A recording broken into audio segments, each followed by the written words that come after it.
Oh yeah, we can. What's going on, everyone? Aaron Murray here with another Bulldog banter with your favorite letterman, Ben Jones, Knowshon Moreno, Tavarres King. Tavarres is little man, the future stud, and such better hair than his dad. I mean, Baldy, how did you produce a kid that's got great hair? This is all mom right here for sure. No doubt. Hair, I eyes, mean, all mom. All mom. What we got to tell him? because What we gonna tell him? We don't need a Baldy the third here. What we gonna tell him? Yeah. You gonna tell him go Dogs? Huh? Go Dogs. Yeah. There we go. Yeah. That's my dog, Callan. Go Dogs is right.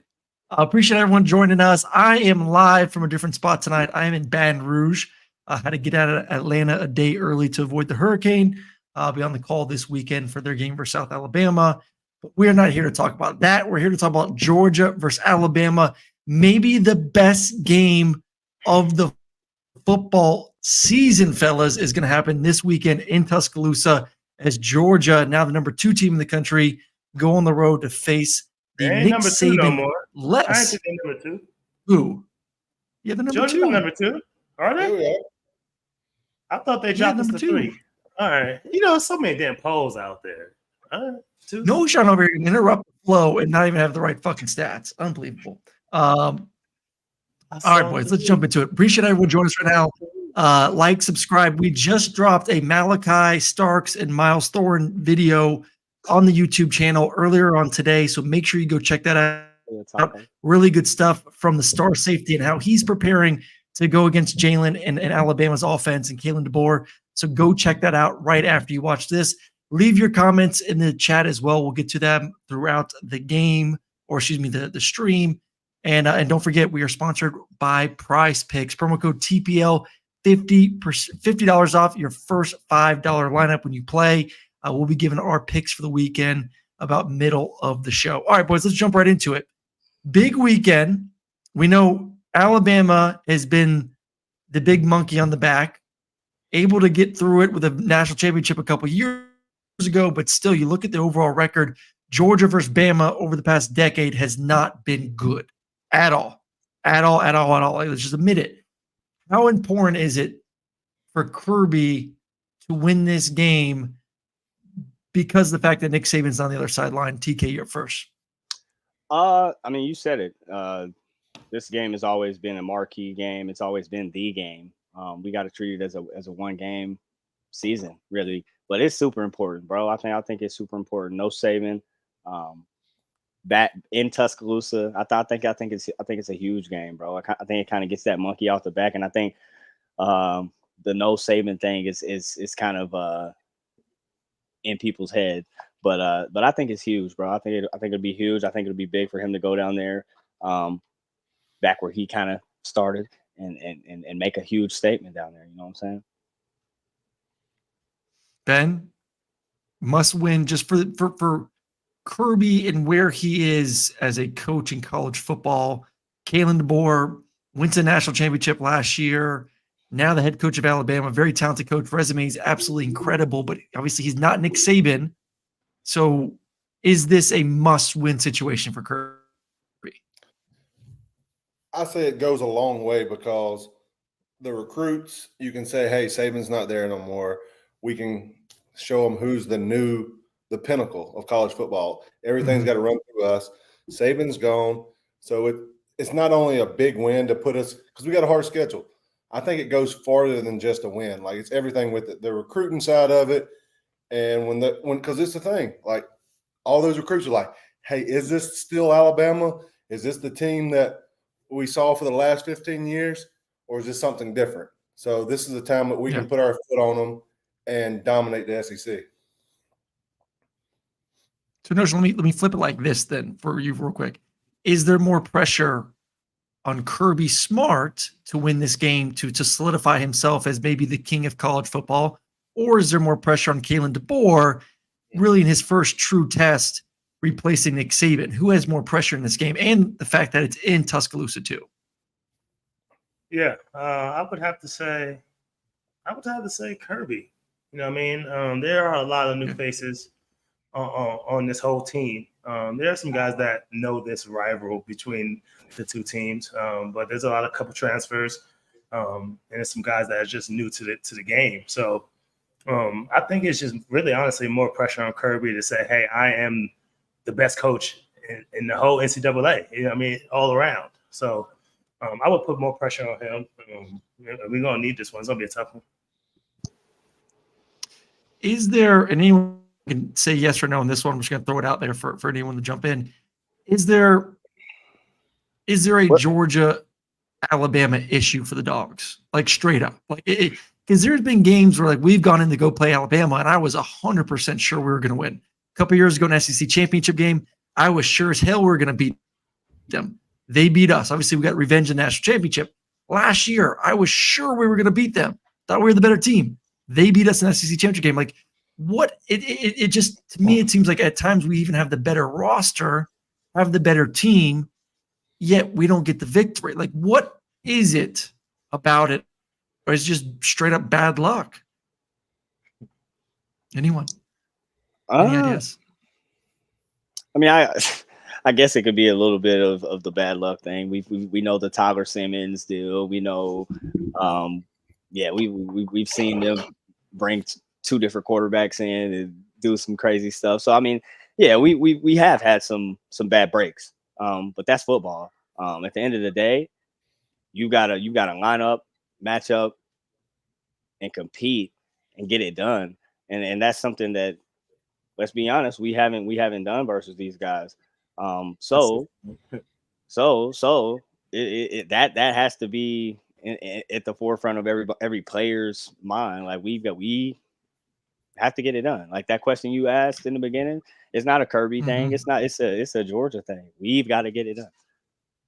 Have y'all ever experienced something like this? Like there's just like this team that for some reason, whether it was in college or the NFL, that you just for some reason just couldn't get it done. Then shook your head. What do you got? That was us with the Patriots. I lost to them, I feel like 3 or 4 years in the playoffs, from being in Houston and losing to them, then coming to Tennessee and losing to them in the playoffs twice, then finally with Vrabel beating them the last 2 out of 3 times, I think, with Vrabel beating Brady at his place for his last game in Gillette Stadium and finally getting over that edge. But our mindset that week was, hey, we're going to beat them at their own game. We're going to out-physical them. We're going to out-study them. We're going to play together as a team. We're not going to make those mistakes. And that's how they beat everybody, because we had the better roster. We were saying, like, finally, our roster's better. We're going to be coached better, and we're going to do the detail stuff that they're known for. And we beat them at their own game. And that's what we got to do. Like, we are the better team. We have the better coaches. So we got to have that mindset that, hey, we are that top dog, and we're going to go there to their place just like we did. We went to their place and beat them where they didn't lose games at. And that's what we're going to have to do as Georgia this week. We're going to go in to Bryant Denny, and we're going to win. But Ben, that's what I'm saying. That's why I'm putting this on the coaches, though, because I feel like the coaches kind of get in their own heads sometimes. When, like you said, we all said it, we got the better team. And for some reason, it just falls apart at certain instances in the game. It's either, like what you said, in the championship game, they put in another quarterback. Boom, sparks them. Or, Jalen takes off with his feet and does it with his legs. And you're like, damn, we had them, right? So it's like sometimes we outthink ourselves as a coach. So I'm looking at Bobo in this game. I want him to open up that book. Let's go. Let's not play no games. This is 2, not 3. Sorry, this is 2 versus number 4, bro. Don't hold back, man. We got way too many weapons. Let's go ahead and just open it up and see what these guys can do. Don't overthink it, man. If something's working, play it. Don't try to get cute. You know what I mean? So I'm putting a lot of this on the coaches, because I think, like what you said, Ben, we've had a lot of the better teams in the past, but something happens where, something breaks down, or a coach outthinks the game, and it just all goes downhill. So I'm putting it on them. See, mine's thing's not Bobo. Let's get into I'm challenged the defense. Like, I don't want to sit back and play a bend not break defense. I want to play that defense that's attack and don't play afraid of them. Like, listen, I want to see him having to make quick decisions, get the ball out of his hand when everything's cloudy. I don't want him sitting there and pick you apart holding the ball because we ain't rushing only 3. I want to see 5 coming on every single down. I love that. Make him beat us. And that's I think that's been the recipe every year. Like they've always had a quarterback that could get it done with his legs. We've never kind of rattled them. You never rush them. Never rattled them. Mm-mm. So I think And they didn't think rush them much. They try to play contained. Yeah, Correct. yeah, contain. Bull. Get after them. Every team that beats them or should have beat them, Auburn, your Texas A&Ms, your South Floridas, they bring it and say, "Hey, you're gonna have to beat us." They're not gonna sit back and let you dictate how the game goes. Yeah, no, 100%. So I'm with you there, man. Like I'm with you, Sauce. I want to see Coach Bobo open that thing up for sure. And that being said, our guys got to make plays. But I'm with you, Ben. Like defensively, we gotta figure out how to get this guy on the ground. Like he got six tuggies on the ground. You eliminate him, you eliminate a lot. You know what I'm saying? So we got to figure that out, and that's always been the issue since hell. I don't know since. It's tough, easier said than done. So we'll see. But we'll get to the defense. I want to start with offense first. Hold on. Did the defense not do their job last week? And it was the offense that was kind of holding us up? Like, no, 100%. I think what Ben was going to, Knowshon, was last year's SEC championship game when they were very, very relaxed and trying to feel like they're just containing Milroe instead of getting after him. Yeah. But no, I agree with all that. No, I agree with what y'all saying. But what I'm saying is, it wasn't very promising 2 weeks ago of what it looked like out there on offense versus Kentucky. Precisely. My boy over there saying he's saying something because y'all had my boy saying y'all like Brian Vandergriff with the legs. Y'all. Oh, that's because of the legs. So, we always have trouble with a quarterback with the legs. Exactly. So we made Brock Vandergriff look nice out there with the legs. We had me over there like had sauce in here like y'all like. Getting his pen out and shit. Like, no, we about to see something totally different. So yeah, we got to figure out a way to get this guy on the ground. I agree. All right, let's go to offense real quick. Knowshon brought up the weapons. Knowshon brought up taking some shots down the field. I feel like as I'm listening to national media talk about the game this week, the big question that everyone has is who the hell on Georgia is going to make a play? Who on offense is going to make the play on top? Alabama's secondary is young. They're inexperienced. I got a couple true freshmen playing back there. But if you ask like the national people out there, who is Georgia's number one receiver? Most of them cannot give you an answer. Who is Georgia's go-to guy? Who is the guy that is going to make a play? It's been Ladd, it's been Brock, and both those guys are wearing NFL uniforms right now. Who is going to finally step up, TK, and actually make some plays to scare a defense? Because through 3 games, there has been no one that's really stepped up and said, I'm a dominant receiver. Yeah, I mean, in my opinion, I think that's overblown. Everybody in the chat saying Dylan Bell, and I agree with that statement. He's been explosive. Arian Smith has been explosive. We've seen all of these guys be explosive. So do you need one guy? Do you need one guy to step up and say, hey, I'm him? Yeah, I would love to see that. I would love to have that. But there's 4 or 5 hymns out there. You know what I'm saying? In my opinion, there's 4 or 5 guys, Kobe Young, that can get it done. So no, we need to continue to do what we do and collectively get it done by committee. I think that's a little disrespectful to all of those guys, in my opinion, to say, do they have a number one? Hell, we got 4 or 5 number ones, in my opinion. Look at the Bills. They don't. I would like to see Dom do what Dom did. I would like to see what Dom did in the spring game. Like I would like one guy to at least separate himself a little bit. Listen, and dude. Be like the go-to guy. Yeah, you want somebody that you can look to on 3rd down. It's like, hey, when everything else comes same, 1st, 2nd down, anybody can get the ball. But on 3rd down, you want to have your guy that you trust. Like, hey, I got man-to-man here. This guy's going to make a play for me. And that's the guy the quarterback can lean on. Like, every quarterback has their guy. Like, hey, if it's man, I know this guy's going to win. Oh yeah, 1,000%. But I feel like we do have that in a lot of guys, in a Dylan Bell, in an Oscar Delp. I feel like we have that, bro. Like, I feel like we have reliable guys. We don't necessarily need somebody to step up and whip it out or anything. So we good. Whip it out. I want to see someone whip it out. Screw He's that. so Someone whip it stupid. out. Someone whip that thing out and just let people know that Georgia's got a receiver one out there. Come on. Come on. All right, Knowshon, someone that I would like to, I'm going to get rid of this whipping it out. Someone who I'd like to see get a lot of touches is ETN. Is this a game? Because I know you're like TK, this whole running back by committee. We all like multiple running backs. We all like to protect the body, all that stuff. But is this a game where you say, we went to the portal, we got you, you're a stud, you're going to get 15 to 20, we need you to get 80 to 110 yards rushing? Like, is that this type of game on the road, hostile environment where ETN has to have a big-ass football game?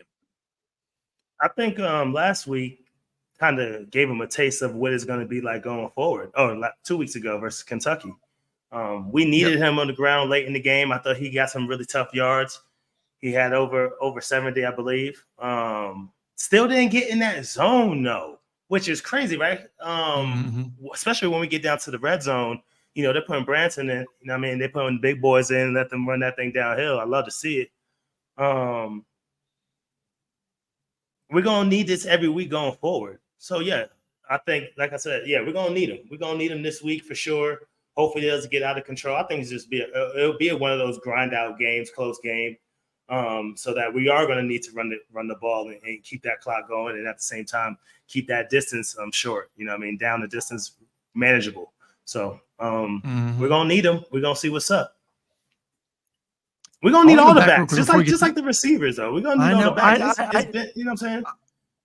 And what are we going to do with Go ahead. No, because what are we gonna do with? You know, what I mean, it's Frazier. Have you guys heard anything about what they're gonna do? Are they gonna say we're gonna play him? We're not gonna redshirt him. What's the deal? Because then I'm not worried. But if they're gonna keep him on the bench and say we don't want to burn his red shirt, then I'm getting kind of nervous. Who in that room? We're gonna have to have my other running back, Dylan Bell, come up in there. My other running back, TK, come up in there. You know what I mean? And run the rock. So talking crazy. I don't know if y'all heard anything though. What are they gonna do with him? Since they played them this many times, they're gonna just stick with Frazier and just, you know what I mean? What's the deal? Well, that's what I was gonna ask about. Like a couple of guys. Like, do you trust a true freshman in this situation? Not on like ETN's got to be that guy on third down. He's got to be in on every third down. He's got to be the one that's going to pick up the blitz when they bring it. He's the one that's got to get the hey. When they bring the blitz, you got to trust him running his option route, getting over the ball, catching it, and getting the first downs when they go dropping coverage. Like he's got to make plays besides just when you hand the ball off. Like picking up a third down blitz so we're able to take a shot. It's more than just, hey, he needs 100 yards rushing. Yeah, we need him on the field and being a dynamic blocker, receiver, and getting those ugly yards when we need it. It's not just got to be on the ground. We're going to need him on the field a lot. Yeah. I think I'm going to say this right now, fellas. I'm going to say this real quick. If we're going to win this game, I truly believe a number one receiver and ETN are going to emerge, and that's going to be the reason why. So I'll leave it at that. TK, what do you got to say? No, I was just going to say ETN is going to have a day out of the backfield. They got a young secondary. We got to make sure – we got to see if them boys can tackle, I think, out there. You know what I'm saying? Get that thing out there. Get that thing out there real quick to them. See if them young boys want to tackle. All right, let's move the offensive line real quick.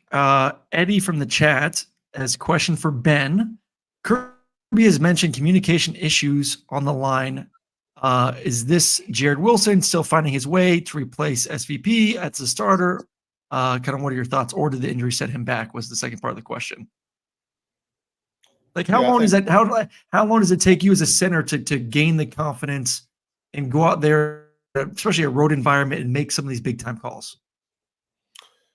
I think they're prepared. It's just finding a way of how to communicate when it's loud. It's not always, they can't always hear you. So you got to know to come in and practice like that. Like some weeks in the NFL, I won't say a word the whole week. I'll do everything by point and eye contact. Like, hey, it's that guy. Or I'll give them the whole thing, like 5-3. Like I'm giving signals, and because they can't hear you out there, then it's passed down the line. Like, hey, that guy. Everybody's pointing to everything. So the backs behind you see you. It's not just, oh, we're going to 53 right here. You point to him, you say it to each side, then the guards echo it, the tackles echo it to the tight ends. And so the back and quarterback can see it behind you when you point. It's not. They got to learn. It's not just verbal. Like, so that's good. Finally go on the road before a big game. Yes, it's going to be way louder at Alabama, but having that environment, hey, you're getting used to the cadence. So I think it's going to get better. But hey, we're going to have to move some people around, and it's either Monroe is going to have to step in at right tackle and they move Trust down, better pass blocker and Trust at guard, but Micah is a better run blocker. So it's like, who do you want? Do you want your better pass blockers in the game with Monroe and Trust, or do you want a big guy to go in and block some of those big D tackles for Alabama with Micah? Could you rotate in a game like this? Do you think he will? Offensive lineman, or is this like you got to stick with 5 and you got to roll with it? No, he's going to play. I think Micah's going to play and Monroe's going to play in this game. Like, Micah probably started at guard, but if anything, if we're having trouble on the edge, I think Monroe's a better pass blocker on the edge. And I think our best 5 down the road could be Monroe at tackle, Trust moving back in. But so I think Trust is better inside pass blocking than on the edge. I think Monroe is a better pass blocker, honestly, but he's still young. Yeah. Question for Aaron. I'll let everyone kind of answer this too. Dealing with Bobo a lot, do you think he's held back on the playbook so far, and will he unleash more this game? I do think, based on what we've seen from Alabama, we've talked about the secondary. We know that explosive plays are gonna have to happen against an overall very talented Alabama. This is the best defense Georgia's going to face this year so far. Clemson's right there, no doubt about it. I think Alabama's just as good as Clemson, if not maybe a tad bit better. You can't play conservative. You can't play not to lose, especially when you know how explosive Alabama is on their side of the football. So, yeah, I think Bobo's got to open this thing up a little bit. Like Knowshon said earlier, ain't no holding back on the road in a game like this, and there's no easing into it either. It's like early on, you got to be ready to take some shots. Anyone else? You think you'll play conservative or let it roll? They don't let it go. Yeah, you got to roll. You need to take the crowd out early. You're going to take some shots. You're going to, defense is going to get after them. You got to you can't sit back and let the crowd get into it, get them confidence to do this. So you want to come out hot if you're on the road. It's not like it's in the SEC championship or national championship where the stadium split. Like, this is going to be 90,000 Alabama fans there, and it's going to be rocking. So you got to go out there, make a statement early, and let them know, like, hey, we are that team to beat. And I like that. Taco, throw that up there and be prepared to do it the whole game. No doubt. That's the thing. Yeah. Be prepared to do that shit the whole game. I love the jumping out on them early aspect. That's something we haven't seen us do thus far this season, which is a little, worrisome. But shit, yeah, do that shit the whole game. If we jump out on them early, roll that dice on them the whole game. And they got players though, so once again, it goes back to Bobo dialing that thing up and getting these players open. We got so many, get them open then, dial it up, because they got players over there on the other side. Back to the chat real quick. Connor earlier on the show said, which is more important, this game or the Texas game? Both on the road. Which one do you guys? No. You get to pick one. I'm gonna put it this way. This is not important unless we lose this one. Like, that's what I'm saying. This one's most important right now. I told you this is one game season. It's a one game season. I'm with Ben. If they lose this one, then that one's gonna be the most important one. But if they win this one, this one's the next most important one. This is it. We can't lose this one. You know what I'm saying? But I think also too, it's more important because there's still the Alabama is Georgia's daddy narrative. Yeah. Right? They still have their guys. There's that extra narrative too. They're still Saban's guys. Like, you got to get over it. Like, you got to know that for the next 2.5, 3 years, those are all Saban's recruits. Those are all guys that he put his stamp on. It's not like, hey, it's a whole new team here. They don't know. They haven't been through these off-season programs. That is Saban's team. It's just a different guy running the ship right now. In the chat, Connor also asked, did you guys know that Ryan Williams is only 17 years old? I'm new to this news. Yeah, he graduated high school early. He declared early. He missed his senior year. I think that was sarcasm. That shit been said so much. I hope so. I mean, I don't know. I mean, maybe not everyone watches Bama. Who knows? But let's flip it over to the other side. And if anyone has anything more to talk about offense, obviously ask your questions in the chat. we may have a couple more points on that side of the football, but I do want to talk a little defense. And I do want to bring up the fact that maybe the best playmaker on the football field Saturday night is a 17-year-old, a kid that is supposed to be in high school playing his senior season. If Georgia and Alabama and all the 4- and 5-star players and everything going on, and national championships and the brand and the best coach in America, all this stuff, the best skilled athlete could be a 17-year-old. Is this too big of a situation for him, do you think? Or from what you guys have seen from Ryan Williams to start the season, do you think he's fine going against Georgia in that secondary? TK, I'm going to go with you because you're a receiver. Like, how crazy is that to think about? I mean, to do that, honestly, at that age, to come in to a program that of that magnitude and just be the guy already, that's huge in itself. So hats off to him. But he is a baller, bro. But has he seen what he's gonna see this weekend? Has he seen the matchups he's gonna see this weekend? No. Has he seen the coverage he's gonna see this weekend? Has he seen the disguises he's gonna see this weekend? No. So it'll be a little bit different. I think it'll be a little bit tougher for him out there. So we'll see who he is. For sure. We know who he is. He's a baller, but we'll see if he can do it against the best. And I think he'll have that opportunity Saturday. Going against I think TK brought a really good point up because Georgia's defense is so exotic. Fronts, coverages. I mean, they do stuff in the back end that like it gets me sometimes. I'm like, how the hell did you run that coverage based on the blitz that you just ran? Like that shouldn't work, but somehow they do it. Hell versus Kentucky, they were running man front side and zone backside. So Brock had a mesh concept. So you think man coverage, I'm gonna hit the crossing route and the corner sitting backside in zone. You're like, the way they pass shit off, the way they do defensively is something that 1-2% of defenses do in America. And maybe, Ryan Williams sees it versus Alabama every day. So maybe he's a little bit used to it, but still it's gotta be difficult. Like go back to, for all you guys going against a defense that was unique, whether it was in the blitz pickup for you, Knowshon, or you, Ben, in that type of environment as a young guy, like how difficult is that? Yeah, for me, it was going against Mississippi State at Mississippi State. It was like exotic on first and second down. Like you never saw. They were twisting D linemen on the front side of runs. I'm like, this is a third down blitz that I'm seeing in our base personnel. So we're trying to run our run game into it. I'm like, my nose is looping to the backside, so I'm chasing him back, and they're running through the mic front side. I'm like, what in the world is this? It's like stuff like that you don't see in practice against.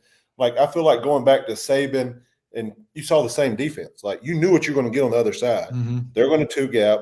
They're going to play certain. They're going to play this kind of defense with this coverage behind it, and it was just who's going to do it better. Like this is not Saban's defense anymore over there. So it's something different. So I'm excited for it.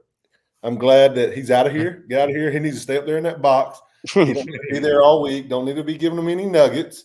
He needs to go be on game day and be quiet. Save him, leave him alone. That's not your team anymore.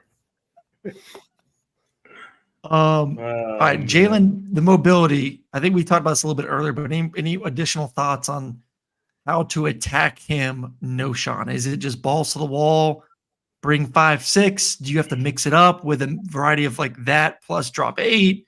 Or is it just like, if we're going to win this game, we have to be the aggressor on offense, defense from the very first snap?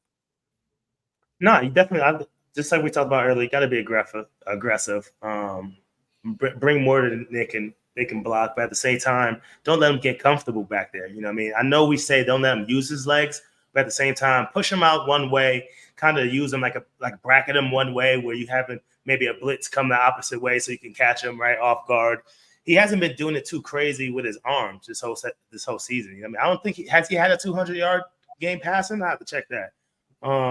They've definitely run him. They've definitely run him more. A lot. Yeah. You know what I'm saying? So he's going to hit you with a couple of dumps. Small teams. Yeah, he's going to hit you with a couple here and there. But at the end of the day, he wants to do it with his legs. So, keep him uncomfortable the whole game. Don't let him get comfortable and put that pressure on him. I'm with you, man. Put the pressure on him. Make him get the ball out. Unfortunately for Georgia, that Alabama's offensive line looks healthy, but Georgia looks like they're going to be getting back their guys too. Warren, Michael, they'll be a little bit better. And I would say a lot better than they were versus Kentucky, at least in the up front, to be able to handle that. Awesome game. We're going to give our score predictions here in a little bit. Make sure y'all drop your score predictions in the chat. I know a lot of people in the chat right now are upset that Brooks Austin picked Alabama to win it. I don't think any of us are going to be picking Alabama to win it, but we will give you our score predictions here soon. We're going to change topics real quick before we do that. I once again let you know that we are presented by Prize Picks this season. Do us a big favor. Go download the app. Super easy. A lot of fun. We're going to show you how it's done on the desktop. And you get $50 in promo funds when you make your first $5 lineup when you use the promo code TPL. So as we do on every Thursday night, we're going to be picking our top 3 guys from certain positions, giving you a little reason why that they're going to get the more or less for their weekend. I'm going to start first with the quarterback position. Shedeur Sanders, big game, Colorado versus UCF. UCF is going to run it and run it and run it and run it and run it some more because Colorado can't stop it. They're going to eat up that clock. They're going to force just Colorado just not to have the football a lot. It's plain and simple. So I got less than 301 passing yards for Shedeur Sanders. Avery Johnson, Kansas State got whooped last week. My man, you're supposed to be writing them down. Knowshon, get it out. Hey, I went 3-0. Kansas State needs a big bounce back. You went 3-0? Okay. 3-0. There we go. There we go. We'll get to the stats in a second. More than 52 yards rushing for Avery. He needs a big game. They need to bounce back. And then Alex Orji, Michigan, going back to that old school offense, more than 40 yards rushing because guess what? He ain't going to get sacked a lot because they're not going to throw the football. They're just going to run it and run it and run it and quarterback run it and quarterback run it. So he's not going to get those negative yards rushing with the sacks. So more than 40 yards rushing for Alex Orji, the Michigan quarterback this weekend. So once again, Shedeur, less than 301. Avery Johnson, more than 52 yards rushing. And then Alex Orji, more than 40. Okay, put it down. Write it down. You're not getting that, Shedeur. Bro, they pass so dang much. And if they down, listen, bro, I've watched them. It's ridiculous how much they pass. They're going to have 20 minutes of possession time. 20 minutes. Okay, understandable. Yeah. Okay. I like it. All right, Knowshon, you're up then. Let's go. Are you ready? Who's ready next? Who's got their next 3? Let's get it. Yeah. All right. Mine's all the backs, of course, right? So we're going Michigan. Let's go over to Khalil Mullins from Michigan. They play a Minnesota team this week that let up 270 yards on the ground versus an Iowa team. And 206 of that was from Caleb Johnson. You know what I mean? So I think Khalil will go out there and get a touchdown. He's had a touchdown in his last 2 games. I think they figured it out in Michigan, all right? They don't have, like you said, they ain't passing the ball. They're going to be running that thing. And now they got a 2-headed monster with Edwards and Mullins here, right? So they've really figured that out. So I think he's going to get in the zone. So more for touchdowns for my boy Mullins. Let's move right along. RJ Harvey, back to him again. UCF, like we said, they're going to run that ball versus a Colorado team that's been struggling, stopping the run game. You know what I mean? They've gotten better each week, but I don't think it's going to stop him from getting in the zone. Versus TCU, he got in the zone 2 times, and versus a Sam Houston team, he got in the zone 4 times. You know what I mean? So come on, I'm just going with the odds here. I think he'll go in and score versus the Colorado team. So I'm saying more for RJ Harvey as well. And then let's move on. Lastly, Trevor Etienne. More or less on the touchdowns. My man hasn't gotten one yet. He's been running hard. I love the way he's been doing it. He's been getting those tough yards. He's been doing it out the backfield. Just hasn't gotten the zone yet. Is this the week for him to do it versus a stout Alabama team? I'm going to have to go less until he proves it, man. I got to go less on Trevor Etienne. The odds may say more. I got to go against him. You know I'm a prove it guy. He has to prove it this week. So I hope I'm wrong on that. So y'all can go ahead and just maybe mix that one up and maybe go on the more side. So 3 more. But listen, for me, I'm going less Trevor Etienne on touchdowns. All right, TK, what do you got this week? Oh, God. I like my guy over there at UCF, Kobe Hudson, playing Colorado this weekend. I don't think that Colorado's defense holds my guy to less than 65 yards. So I'm going more than 65 yards for Kobe Hudson. And this is the reason why. The dude is averaging 24 yards a catch, my guys. That's getting it done. 24 yards a catch is insane. So more for our guy over there, UCF, Kobe Hudson. And then our games, UGA's Dylan Bell. Dylan Bell was a guy for us last year they got it done a lot in multiple ways. I think that he'll have more than 32 yards against the Alabama Crimson Tide. Somebody has to. Why not him? I think he'll get it done. He's got it done before. So let's get it done. Go Dogs. And then lastly, I've got the young guy from Alabama, Ryan Williams. Having a hell of a year, having a hell of a freshman year. 10 catches for 285 on the year thus far, but he hasn't seen what I think he's going to see this weekend. He hasn't seen a defense that is bad to the bone. So I think Mr. Ryan Williams has a tough day, and he has less than 46 yards. And that is my 3-pack. I like your 3-pack. All right, before we get to Ben's 3-pack, appreciate Shane Bentley in the chat, super chat. I'm calling it. Trevor listens to Soldier Boy and goes full Superman like Knowshon did against Arizona State. Go Dogs! Hell yeah! Come on, hey, tell him the way. You're the old man, Knowshon. Send him a little, whatever it's called, Spotify. Soldier Boy, just send it to him, text it to him, get him right. Let's go. Come on. Do your thing. What's the hype song nowadays? They gotta be a hype song now. What is that, TK? Oh, NBA Youngboy or something. I don't know, one of them boys. NBA Luke Combs? Who? Luke Combs? Nah. No Love in Oklahoma? I like, was it Connor Smith? I Hate Alabama. That's a good song. Good one. I like that one. I don't even know it. Yeah, I don't know. I like it as well. Keep that one up. Hold on, TK. Let me ask you real fast. Ben, give us our last 3-pack. Oh yeah, Ben first, and then I'll ask you, TK. All right. I'm kind of matched up with Knowshon running backs. I got Mullins for Michigan. I'm going Moore. I got RJ Harvey.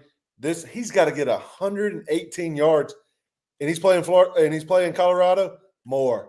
He's going Moore. Mm-hmm. And my last one, Justice Hayes, Bama back from Buford. Ooh. I think his dad is that Haynes that we used to run. That's Baron. Yeah. What's the That's yard? Baron What's the Haynes. yard say? That's his son. You got something. We need to. He's only got to get 32, so I'm gonna give him 33 yards and a fumble. So I'm gonna say more. Okay. But he's playing against the Dogs. He's gonna have some juice, and I know we're gonna try to take away the run game, but they're gonna run it a lot, and I think he's gonna get 32 yards, maybe 32 and a half. But I hope you don't get it, but I'll give him 32 and a half. I hope you More. There you go. God, I like that. Great kid More. too. All right. Who's keeping track of All right, let's pick our super team. Let's pick our. You're supposed to keep track of them, Knowshon. How am I supposed to write all that down that You have fast? one job. I got no back. One job. I just got to tell the record. I'm writing down your records. In our notes. 3-0 last week. It is literally in our notes. It is in the note section. Okay, I got you. But then how am I supposed to? I'm supposed to check up on y'all to see if y'all came through? Yeah, you can't text us. Yes, that's why you're writing it down. Why else would you be writing it down? That's a lot of work, Coach. Oh my God. Checking on what y'all, if y'all, all right. I tell you, I'm on All right. 3-0. I got something for you. Go ahead. All right, let's pick our